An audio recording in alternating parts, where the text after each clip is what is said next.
30 એપ્રિલે બુધ અને સૂર્ય ભેગા થઈને બુધાદિત્ય યોગનું નિર્માણ કરે છે અને તેના લીધે આ 3 રાશિના લોકોના ભાગ્યના દરવાજા ખુલી જશે. આ 3 રાશિમાંથી તમારી રાશિ છે કે નહીં, તમારા ભાગ્યના દરવાજા ખુલવાના છે કે નહીં, તેના માટે આ વિડીયો પૂરો જોજો.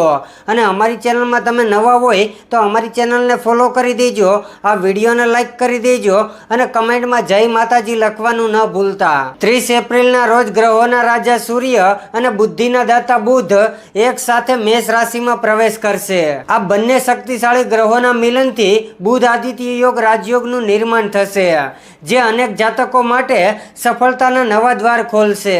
મેષ રાશિમાં આ યોગ વધુ પ્રભાવશાળી બને છે કારણ કે સૂર્ય અહીંયા ઉચ્ચ સ્થિતિમાં હોય છે. આ રાજયોગ વ્યક્તિની કારકિર્દી, ક્ષમતા, વહીવટી કૌશલ્ય અને માન સન્માનમાં જંગી વધારો કરે છે. સૌથી પહેલી રાશિની વાત કરીએ તો સૌથી પહેલી રાશિ આવે છે મેષ રાશિ. મેષ રાશિના જાતકો માટે આ યોગ તેમના પોતાના જ ભાવમાં બની રહ્યો છે. આ સમયગાળા દરમિયાન તમારો આત્મવિશ્વાસ 7મા આસમાને હશે.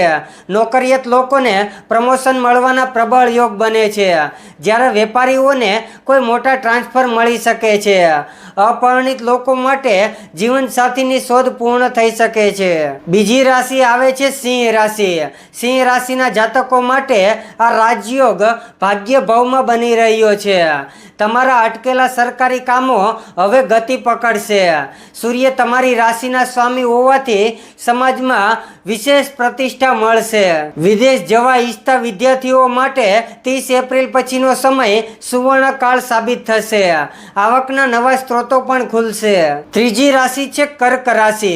કર્ક રાશિના જાતકોના કર્મ ભાવમાં શુભ યોગ બની રહ્યો છે.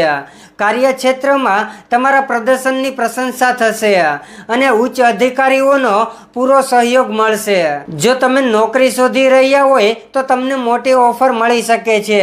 આર્થિક સ્થિતિ પહેલા કરતાં વધુ મજબૂત બનશે અને વેપારી રોકાણ માટે આ શ્રેષ્ઠ સમય છે.